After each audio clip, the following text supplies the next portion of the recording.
Olá, telespectador do Opção para a Vida. Espero que você tenha passado uma noite abençoada e estejamos juntos nesta manhã de terça-feira, hoje 7 de novembro. Os dias estão se passando rapidamente, já estamos na reta final de mais um ano que Deus está nos concedendo. E você que está conosco nesta manhã deve estar lembrado que ontem nós apresentamos a primeira parte de uma mensagem que nós transmitimos pela ocasião do aniversário, da inauguração do piso da Igreja do Calvário. E por falar em aniversário, queremos lembrar que nos dias 18 e 19 do corrente, a nossa igreja estará em festa. Estaremos celebrando o 46º aniversário de emancipação da nossa igreja e também o 37º aniversário do conjunto coral Sarah Calley. Foi especialmente convidado para estar conosco, pregando no sábado, o pastor Moisés, da Igreja Evangélica Congregacional Ebenezer, de Campina Grande. E no domingo, o reverendo José Alves, pastor da Igreja Presbiteriana, no bairro da Torre, da nossa capital, João Pessoa. Então você não pode perder, já põe em sua agenda para nos prestigiar esta festa de aniversário da Igreja do Calvário. Antes, porém, desejamos fazer uma oração por você que está conosco, e em seguida você terá a oportunidade de ouvir o reverendo que vos fala, trazendo a conclusão de uma mensagem que Deus nos deu pela ocasião da inauguração do piso da igreja da qual pastoreamos. Mas oremos antes. Pai, obrigado por esta manhã, quando nós abrimos o nosso coração mais uma vez e esperamos que o Teu Espírito Santo se instrumentalize de todo este programa para falar e abençoar a cada família, a cada coração. Rogamos-te as tuas bênçãos para a continuidade deste dia que estamos recebendo.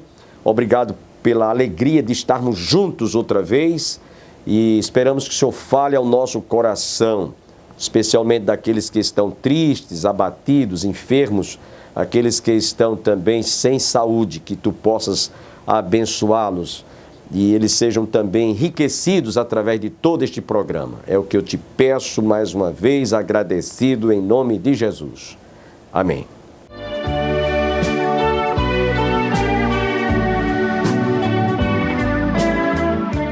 Se alguém está em Cristo, nova criatura é, as coisas velhas já passaram, tudo se faz novo, vida transformada pelo poder do Evangelho. Só que a igreja, ela passou durante muitos anos, muitas décadas, muitos séculos, se acomodando, aceitando muitas coisas que não estão na palavra. E o povo tornou a pecar, o povo tornou a se distanciar de Deus, e foram se distanciando. Depois do 3º século em diante, a igreja perdeu o foco, a igreja perdeu o alvo, a igreja saiu dos trilhos, como um trem quando descarrilha. E aí chegamos no século XV, que no dia 31 deste mês, dia 31 de outubro, nós vamos estar celebrando 500 anos da histórica Reforma Protestante, que por conta da igreja ter inserido, enxertado muitas coisas que estão em desarmonia com a palavra de Deus, coisas absurdas, indulgências de toda a espécie, de toda a qualidade que vocês possam imaginar.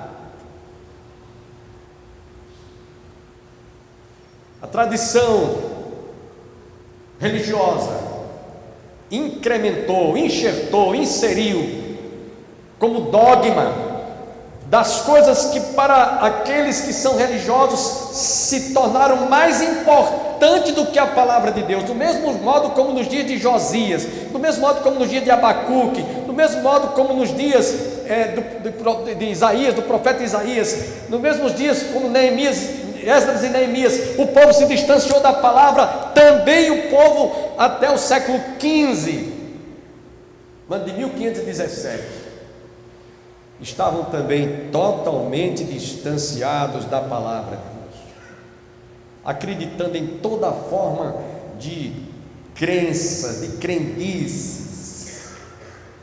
Foi inserido um ensino absurdo do purgatório.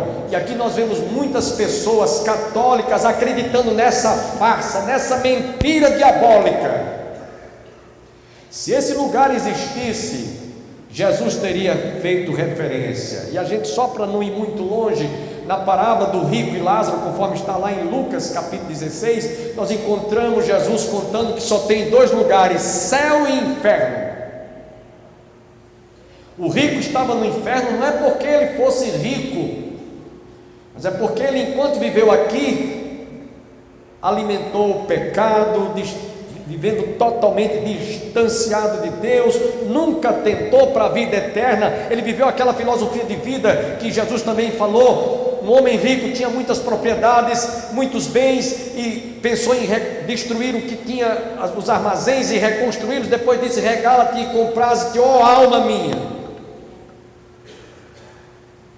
E aí ele vai ouvir uma voz à meia-noite: louco, se hoje alguém pedir a tua alma, o que tu tens preparado para quem será? Foi a palavra de Jesus. Jesus não falou em purgatório aqui.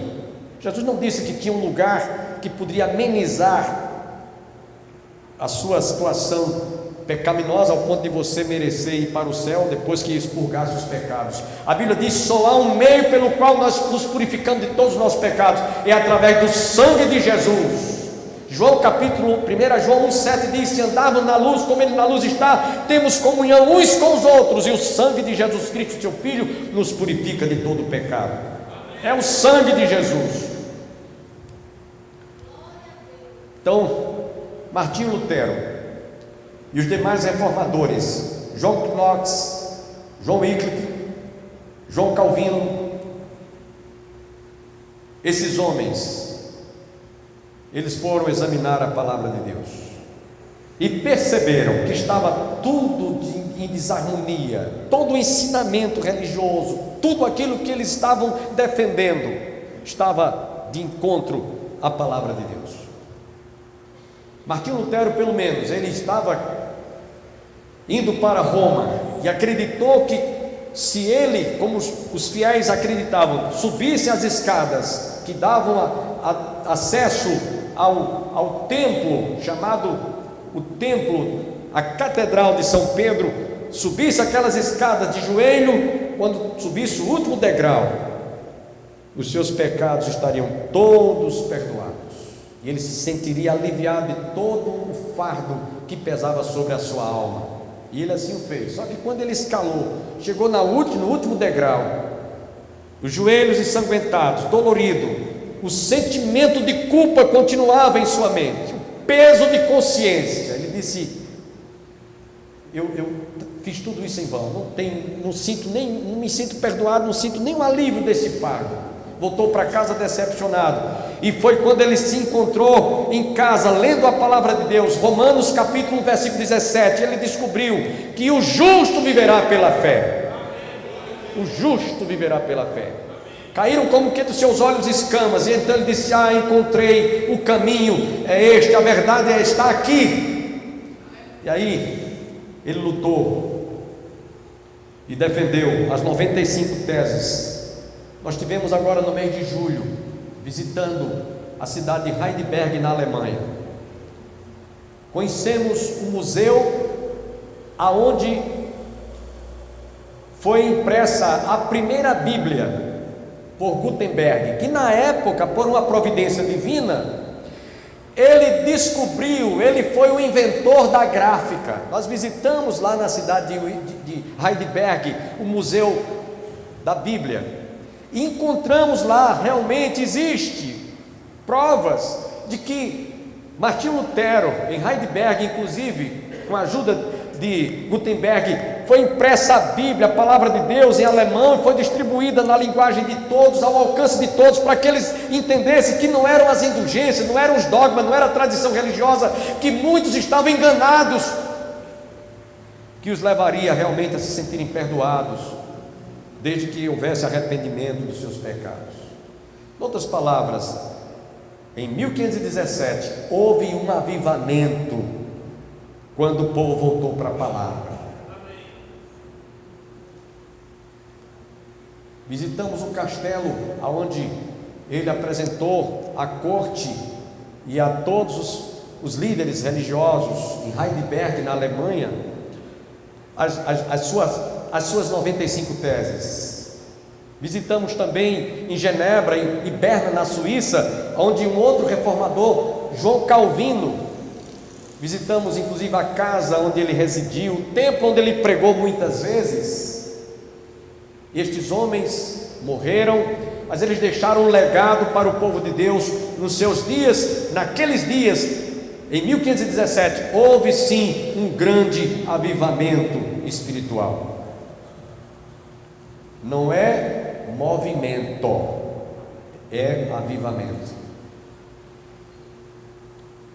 Deixe-me falar aqui, porque a gente está vendo biblicamente o que é avivamento. Estamos terminando aqui com esse exemplo da reforma, que estamos celebrando 500 anos, de janeiro até dezembro, naquela região da Alemanha, em Berna, na Suíça e Genebra, está sendo celebrados os 500 anos da reforma protestante, todos os dias, todas as semanas, todos os meses. Mas eu quero falar nesta noite, que quando não há avivamento bíblico, o que a gente vê não passa de movimento. O avivamento aconteceu como um despertamento, um mover do Espírito Santo de Deus, para que o povo revesse conceitos, para que o povo realmente mudasse de atitude comportamental, mudasse de rumo, tivessem uma tomada de posição diferente daquela, contrária àquilo que a palavra de Deus proíbe ou condena. E aí, o que não é avivamento não passa de movimento. Estou lembrando aqui do pastor Enéas Tonini, de saudosa memória, pregando aqui na igreja do Calvário, no tempo em que o templo, o púlpito era para ali, era um antigo barracão. E aí Enéas Tonini, pregando aqui numa das tardes, que tinha reuniões às tardes, ele disse uma coisa, eu estava presente e nunca mais eu esqueci. Ele disse que esses movimentos que vêm aí, com a fachada de avivamento, ele dizia, não passa de barulho de lata vazia. Você pega uma lata de qualquer tamanho,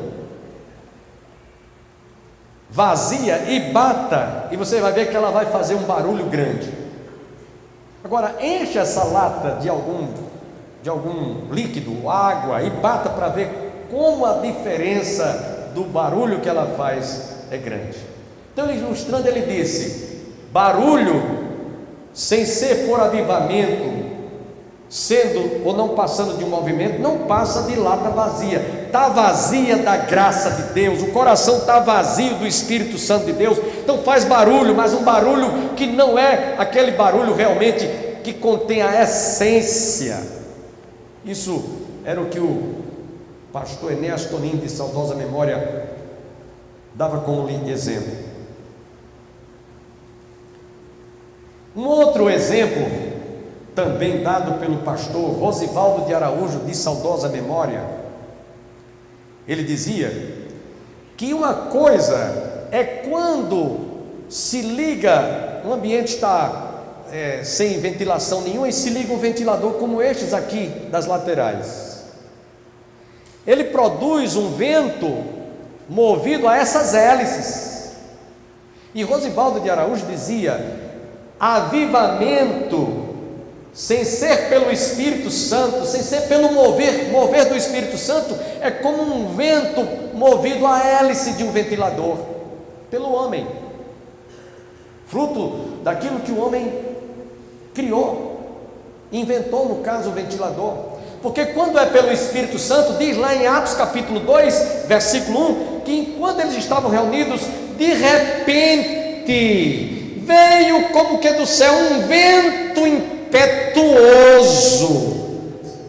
Esse vento não foi fabricado, não foi produzido por ventiladores, foi o Espírito Santo de Deus. Então o avivamento é algo que vem, é algo sobrenatural, é algo transcendental que vem de cima, não vem aqui de baixo, vem de cima.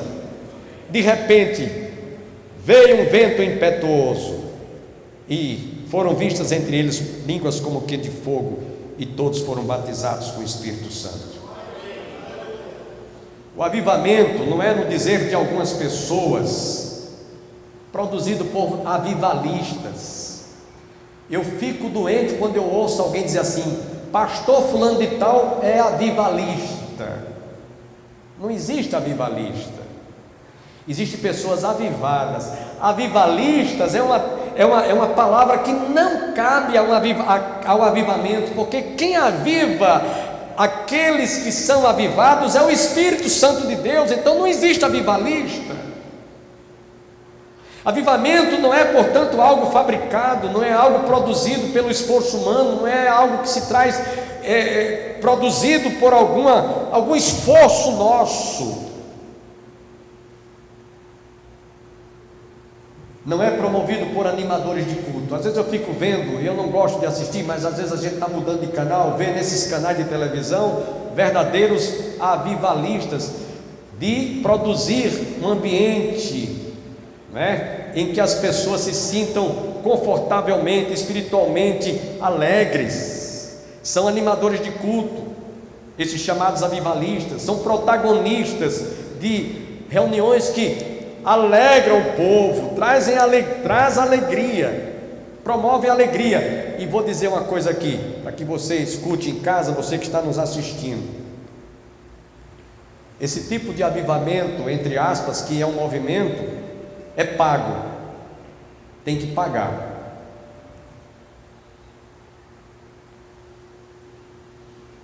E aí eu vou citar aqui um exemplo na Bíblia, que está no livro de Atos dos Apóstolos. Você veja se isso não é uma mera coincidência com algumas dessas situações que a gente vê hoje nos nossos programas de televisão veiculado diariamente. Lá no livro de Atos dos Apóstolos, capítulo 8, versículo 9, presta bem atenção a essa história aqui. Parece uma mera coincidência, mas diz aqui, Atos 8, 9: ora, havia certo homem chamado Simão, que ali praticava a mágica, iludindo o povo de Samaria, insinuando ser ele grande vulto, no qual todos davam ouvidos, do menor ao maior, dizendo: este homem é o poder de Deus, chamado grande poder. Aderiam a ele, porque havia muitos iludira com mágicas. Quando, porém, deram crédito a Filipe, que os evangelizava a respeito do reino de Deus e do nome de Jesus Cristo, quer dizer, levando a palavra com toda a sua essência, as pessoas iam sendo batizadas por Filipe, e assim homens como mulheres.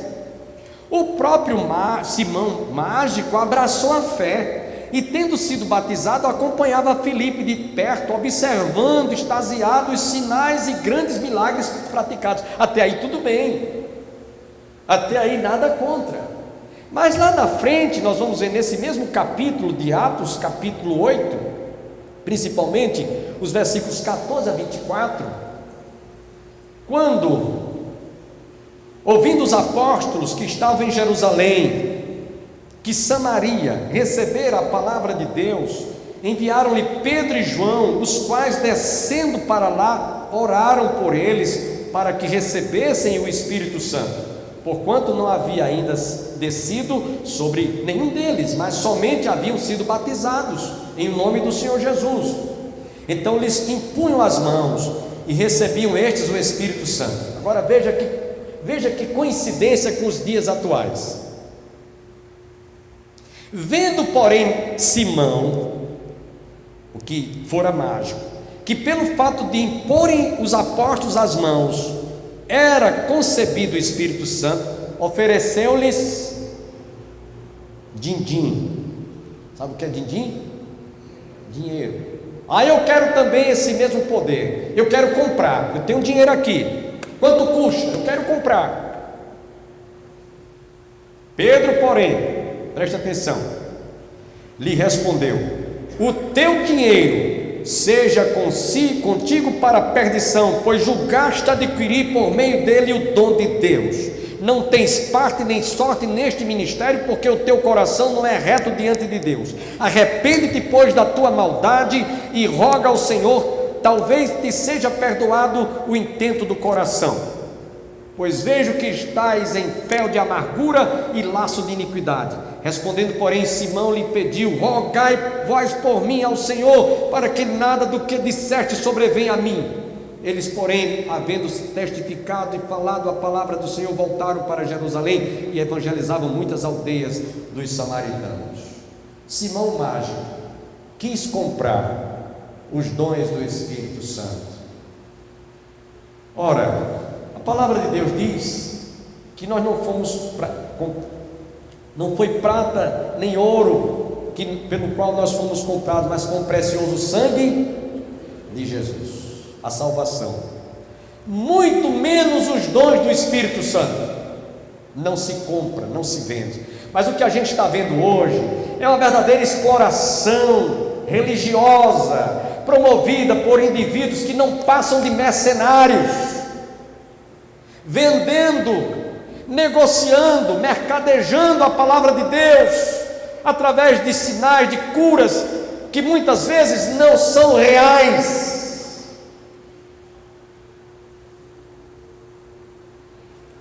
E tem mais uma coisa: naqueles dias, Jesus disse que muitos vão chegar para Ele e vai dizer: Senhor, em Teu nome nós oramos pelos enfermos, em Teu nome expelimos demônio, em Teu nome fizemos muitos sinais e proezas e maravilhas. Jesus vai dizer: apartai-vos de mim, não vos conheço,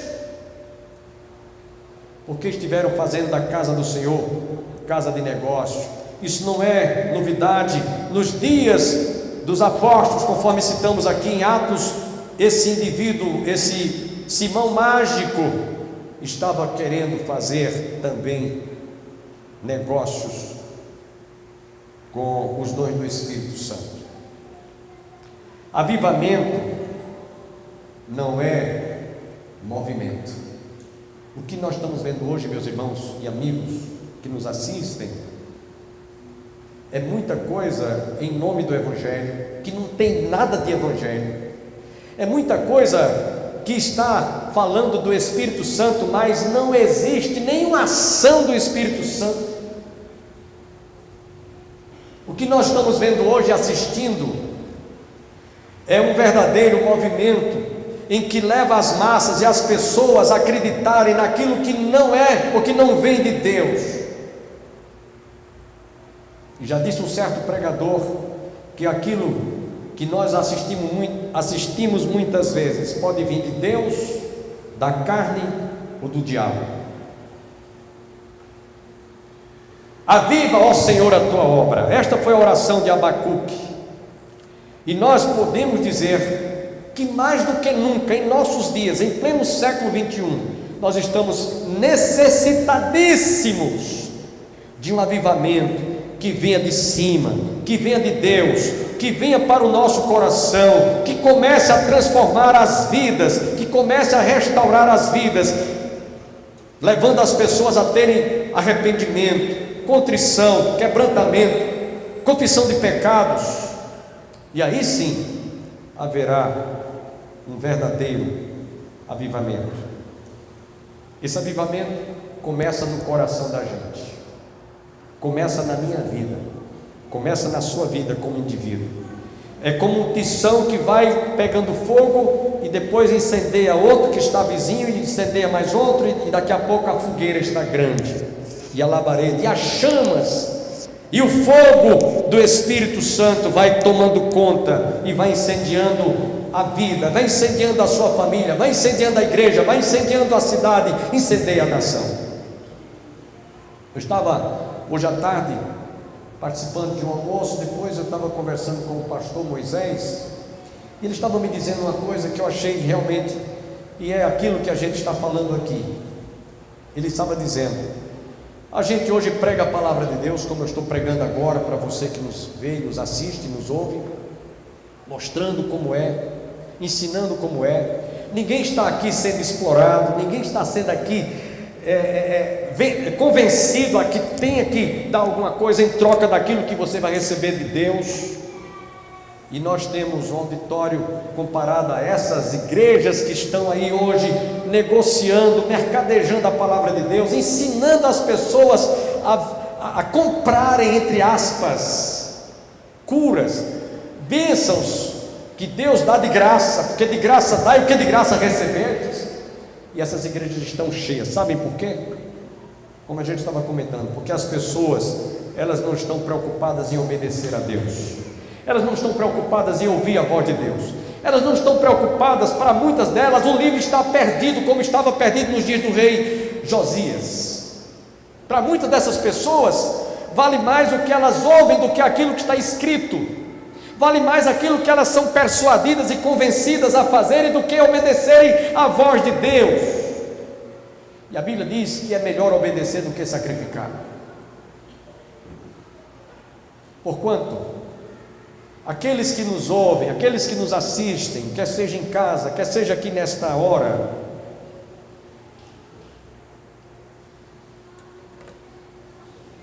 busque esse avivamento até que você encontre.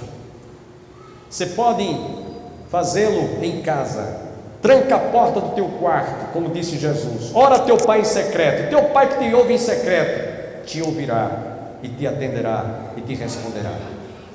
Avivamento começa quando a gente dobra os joelhos e quando a gente realmente reconhece o quanto nós estamos precisando de nos arrependermos, nos convertermos. Por isso que a oração de Abacuque foi essa: aviva a tua obra, ó Senhor, aviva a tua obra no decorrer dos anos.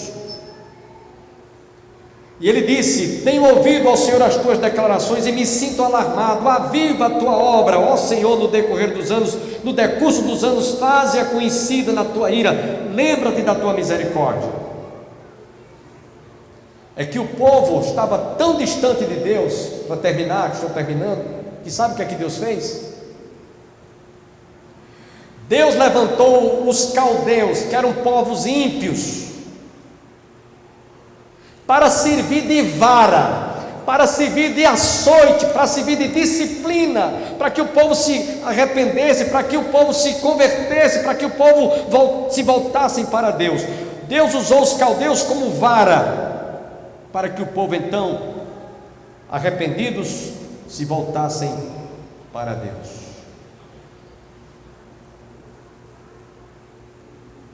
Eu não sei se para você, se para alguns dos que aqui estão ou nos assistindo, para que realmente sejam avivados, você seja repreendido de alguma forma, não pelo homem, mas pelo próprio Deus, porque a Bíblia diz que Deus castiga, Ele repreende aquele a quem ama, aquele a quem Ele recebe por filho. É melhor que Ele trate conosco, nos corrigindo, nos disciplinando para nosso bem, para que nós possamos voltarmos a termos comunhão com Ele, do que nós estarmos vivendo em desarmonia, em desobediência, por deleite pessoal, apenas para nós nos sentirmos satisfeitos ou satisfazer o nosso ego.